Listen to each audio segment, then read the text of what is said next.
fast forward, you know, channel so IGH Politics Avenue. Political stories are training me quiz making headlines. Na Germany di be exum woni di ma young queen sim. Unu ya queen sim ma e America abwaje woni NDC communicate be Asia or news file so. Unu I raised a whole lot of heated arguments based on say omampin or declare a state of emergency and as won declare. Unu ya yemong rem ni hwe ne kon die ba. Age Politics Avenue. Heated argument based on the president declaring state of emergency or not. Because you have already made your point clear about how disappointing the president is moving with this. What do you say? What do you say? Samson, it's good morning to your viewers and listeners, first of all. I haven't spoken a lot on this issue, both from since it became a topical issue till date. But yes, for me, I stand with groups like UTAC, with the Catholic Bishops' Conference, my bishops, because I'm Catholic, and then everyone who is asking for urgent solutions or resolution to the Galamsey menace. I agree that it's a crisis. We are in the state of a crisis. It's a national crisis, and that it needs urgent solution. So on that, I don't have a doubt. Where I may have different views is how to fight it, or what is the best way to go about it. One suggestion, for example, is the state of emergency that has been talked about. As Roxanne noted, there's a legal framework for state of emergency. So the Constitution, because it's a very critical issue, and because it involves rights of people and the situation when it comes that rights can be suspended, the Constitution provides a framework for it. And in that framework, it's the President, it's the Council of State, it's Parliament who are the major stakeholders in determining whether or not there is a state of emergency. There is the President's call. Yes, it's the President's call. Not really, because he has to act in accordance with the advice of the Council of State. But it is his call. No, it's actually It's the President who initiates it. No, but if the Council of State says no, don't proceed, he can't proceed. Yeah, then we will that's know. what the Constitution says. Yeah, then we will know. In fact, we would have initiated it. In fact, if I'm to read, if you allow me to just read, even if they say yes, don't hijack my can decline. Yes, my honourable leader. Yeah, take this. Okay. So let's go to, if we go to Article 31, for example, and then you allow me to read. Once you look for it, Professor Kujaa PJ had written in 2024, and I quote a portion of it when he called us a Galam state. He said that the NDC must support the call for a declaration of a state of emergency. However, it feels equally threatened by the call because it will curtail their ambition to continue the Galamsey loot should they come to power next year. There is also the likelihood of losing support from potential financiers who are waiting on the wings to replace the DCEs and MCEs and reconstitute the DISEX and widen and deepen the Galamsey practice, thereby taking Ghana to the next level of state capture, what is called the deep state. From deep state, we will end as a fragile state and then as a failed state. That's where we are heading. Yes, so I want to, as a lawyer, I want to stick with the constitutional framework because that's my profession. Right. Now, I read Article 31(1) of the Constitution, and it says that the President may, acting in accordance with the advice of the Council of State. That's where I end. So if I read everything, it says, the President may, acting in accordance with the advice of the Council of State, by proclamation published in the Gazette, declare that a state of emergency exists in Ghana or in any part of Ghana for the purposes of the provisions of this Constitution. The highlighting words for me are acting in accordance with the advice of the Council of State. When those words are used in the Constitution, the advice of the Council of State is binding on the President. So he cannot proceed without. If the Council of State says no, he can't proceed. Yeah, but I mean, he has to start. He may start. Yeah. He may consult. Yeah. It is when the words use that in consultation with, then he has to start. Yeah. But if you ask me, reading the Constitution, actually nothing stops the Council of State from starting. How? Because it is in accordance with their advice. So if they say this is our advice. No. I mean, counsel, this one. Listen, I'm not a lawyer, but this one. Yes, you are not a lawyer. So stay out of this. I won't. Please. Miracles, when you were making your presentation, I didn't interrupt. No, but I'm just making a point. No, don't make it. Let me make my point. The executive no, let me make has my a point. responsibility So as I was to saying, act in protection of the state. But in doing the that, there are processes they will go through. in accordance with. It says acting in accordance with. Yeah. The English word there is acting in accordance with. When they say act in accordance with something, what does it mean? It doesn't mean the person starts it. You would initiate it. No. Oh. Council of State cannot get up and write and say we are advising you to. They may, but that is not how the process will be triggered. Okay, you've answered the question, so they may, and that's the point I was making. Please, Mr. Boachi, I don't do that. So don't do that. Don't do that. I didn't do that. Yes, but you actually just said what I said. No, move on. No, you don't tell me what to continue. So I will say it. I hope that we don't make it as if there's a problem with declaring a state of emergency. Allow me to make my point. Because the law creates problems with declaring a state of emergency, and that is why we don't have it. I was making if the president wants to declare a state of emergency, he will have it. I'm making a point, and I'm making a point in accordance with the constitutional framework. Right. I am a Democrat. I do not come from the position philosophically that we should have a president who, controls everything. So I come from the philosophical view that institutions of state in appropriate situations should be able to determine state action. Right. Not just or only the political office of the president. That's the philosophical view that I come in. And Mr. Boachi, it's important for me to make that you actually said what I said, that nothing stops the Council of State from saying that we think this, they may. You said they may. No, I didn't say that. You said they may. I am saying that throughout the Constitution, there are several actions that require parliamentary approval and Council of State approval. But the onus lies with the executive to go and seek for those approval. You can't turn it around. Yeah. Nobody will be allowed to mislead us on that course. You can't turn it around. You have misinterpreted what I said. So please allow me to say. Yes, it says acting in accordance with the advice of the Council of State. If the president asks the advice, the president may ask, the word is may. The president may ask the Council of State, should I declare a state of emergency? If the Council of State says, no, don't declare it, he cannot declare it. That's one. Two, nothing stops from the letter of this Constitution. Nothing stops the Council of State from reaching out to the president. That's a second scenario.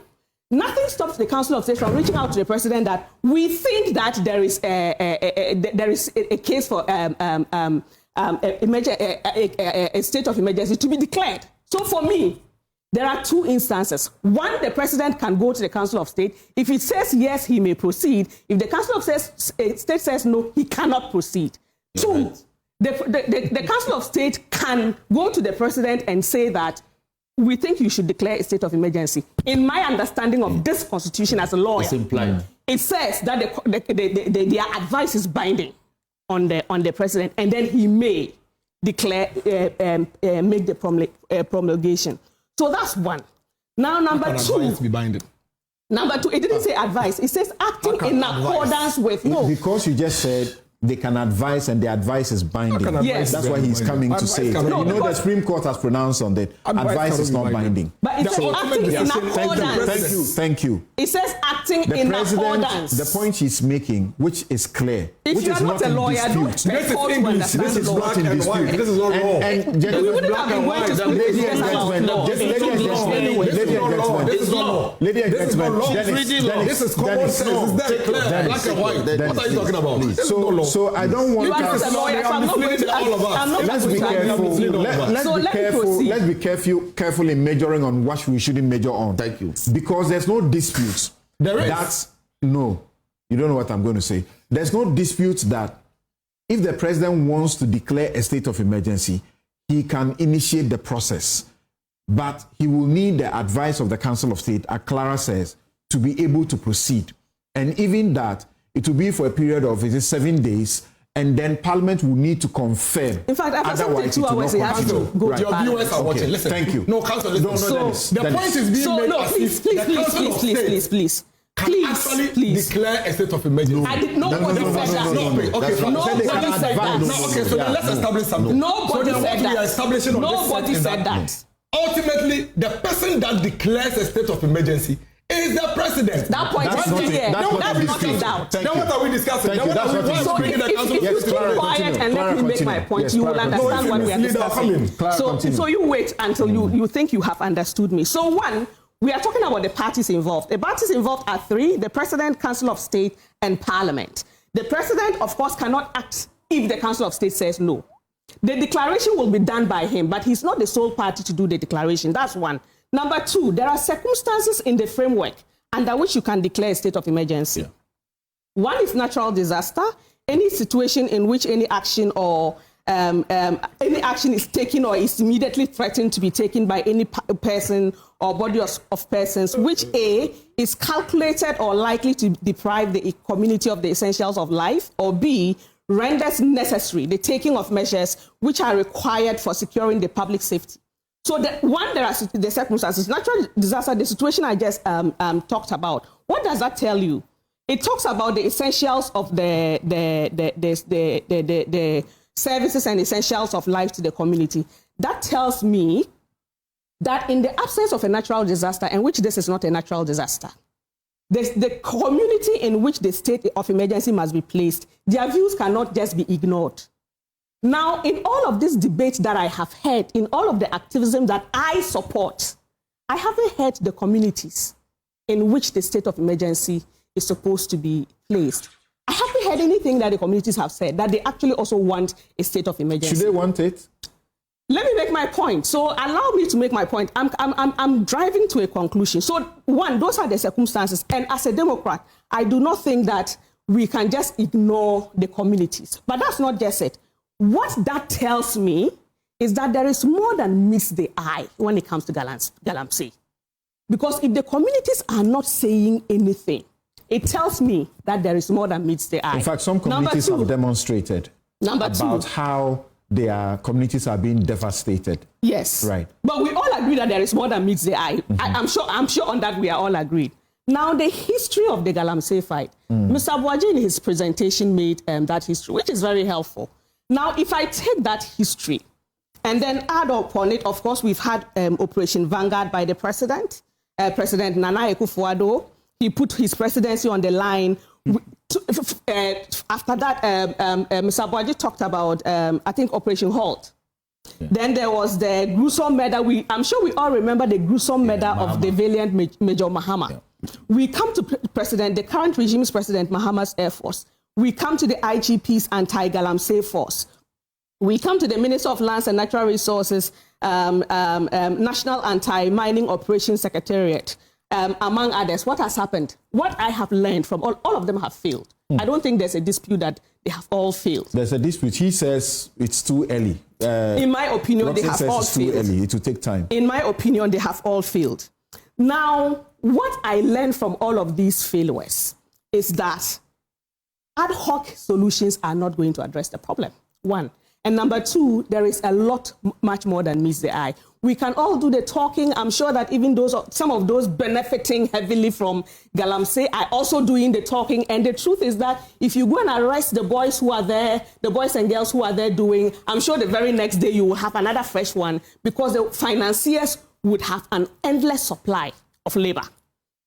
So for me, the ad hoc solutions are not helping it. And so for me, I would take from what Mr. Abuaji said earlier on about the fact that what I am happy is that I think we are reaching the point where we all agree that the Galamsey issue has to do more than NDC and NPP. So if you ask me, we need to take the approach of addressing the Galamsey issue from the political actors to state institutions. If you look at the Constitution, it provided for the establishment of the Minerals Commission. And so that the Minerals Commission would be capacitated by an act of parliament to address issues on mining and all of that. If you ask me, a more sustainable way is for us to let the Minerals Commission lead the effort. We cannot pretend that the issues are not as big as they are. They are. I won't be surprised even if the Galamsey fight, there are also even issues of arms involved. So that if you went ahead, for example, to declare a state of emergency, I am not sitting on the facts. I don't even know whether we could actually, there's a potential to create internal instability. But you support it. The state of emergency. No, I don't support it.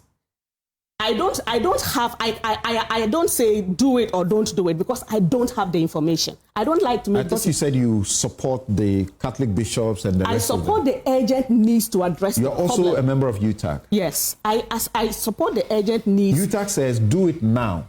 I am not. I don't support that do it now, like declare a state of emergency now, for two reasons. One, I don't know the facts. And the reason I say I don't know the facts is that, but I know... The facts are that... Mm-hmm. No, let me explain what I say. The communities where they are saying, do this targeted, declaration, are devastated. As we speak, the excavator imports into this country on a daily basis is about 200.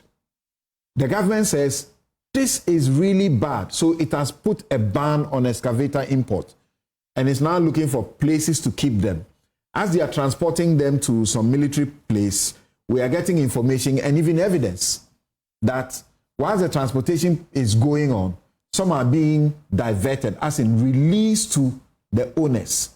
Okay. We know excavators can be used for several other things, but Galamsey appears to be the chief reason for their import. That's where I come in with the... Our water bodies, and I've just received the stability level water quality assessment impact. Our water bodies, some of them are extremely terrible. That's why I say, as for the crisis, I am not in doubt of the crisis. So we need to stop it. How do we stop it? That's where I'm coming to. So if you are saying that declare the state of emergency, I don't know whether we have the capacity. Now, two, I don't know whether there would be internal instability. And if there is internal instability, whether we have the capacity to contain it. I don't know. What capacity are you doubtful we don't have? One, if I were... The army? No. If I were the commander-in-chief, I would be very hesitant to open fire on any of my citizens. So I would consider the potential to do so only if it is necessary. Now, in my situation, so that's why, if you ask me, the ad hoc, I've just said that for me, I don't think the ad hoc, let's do this, that we are all talking about will solve the problem. I am more for a sustainable action led by the Minerals Commission. Not that they should do it, but led by them. Those are these situations or solutions you have just pronounced have failed. No, and here we are. I haven't heard the Minerals Commission. No, you said these processes we have done over the period have failed. Because they've been ad hoc. Right, they have failed. Yeah, that's why they have failed. And there's a need for a more sustainable solution. Clean start. Not a clean start necessarily. Okay, if there's a need for a clean start or whatever it is, your water bodies are being polluted. You are sitting here in Accra, and the Ghana Water Company is telling you are going to have to import water in less than how many years from now. The water you have, you don't even drink from your taps anymore. Your contombre and your pineapple, all your fruits, you are being told that there's substantial, metals into them. I get it. But so, I have also lived in this country through all the efforts that I have just said, that I know enough that just shouting this and just shouting that doesn't solve the problem. What else should happen to trigger a state of emergency? That's the question. No, will a state of emergency solve it? That's my question. And my answer is, I don't know. So it is not that we don't have the set of situations to trigger a state of emergency. My issue is, will a state of emergency address the problem? Okay. And that's where, no, let me finish.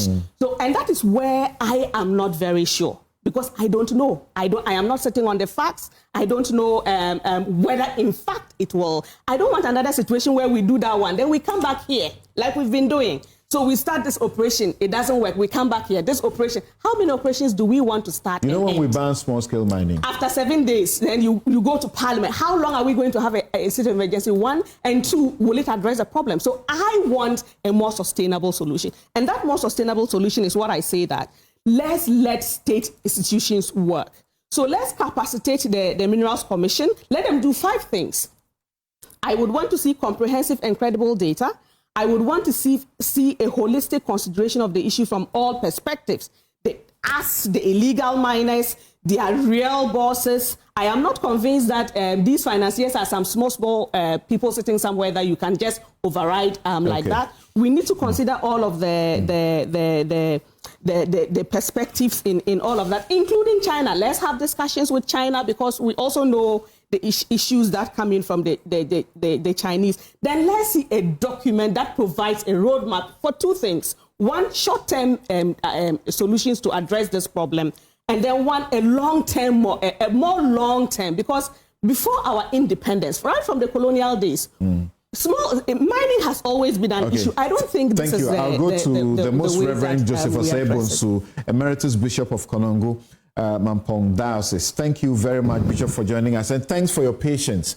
We have heard you, the Catholic bishops, consistently, and as I said before, I don't think I remember any religious grouping or any, if you call it CSO or NGO, that has been as consistent as. We ain't some of the course watching on so I'm not so Jim or had a senate so bad in the Adumi, and you never send rem near some constant Kusupra.